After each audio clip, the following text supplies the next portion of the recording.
Daudzdzīvokļu māju renovācija Valkā aizsākās jau 2008. gadā ar pirmajām idejām par ēku renovāciju.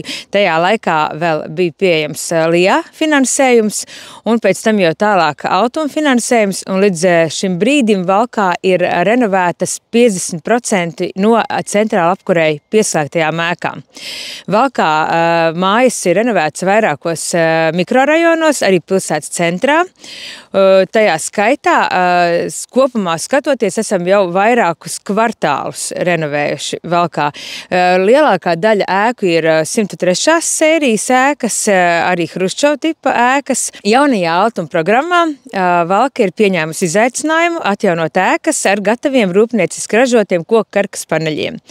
Un viena no tādām ēkām būs Tirgus iela 12, kura jau ir pieņēmusi lēmumu, un dzīvokļu īpašnieki ir atbalstījuši šo ideju, un domājam vēl šajā 2025. gada nogalē noslēgt līgumu ar Altumu un būvuzņēmēju Sijā Siltie nami par šīs Tirgus ielas 12 ēkas atjaunošanu ar koku karkas paneļiem. Valkā dzīvokļu īpašnieki ir ļoti ieinteresēti ēku atjaunošanā. Acīm redzot, iepriekš atjaunoto ēku pozitīvais piemērs iedrošina arī pārējos.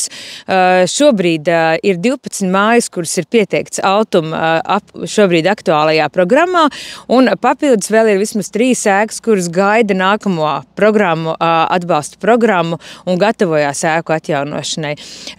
Bez tam, ka mums ir 2 mājas, kuras ir pieteikts ar gataviem koka karkas paneļiem, Valkā ir arī 2 ēkas, kurās ir paredzēts izbūvēt saules paneļus. Šīs ēkas gan vēl ir tikai procesā, un balsošana notiks nākamā gada sākumā.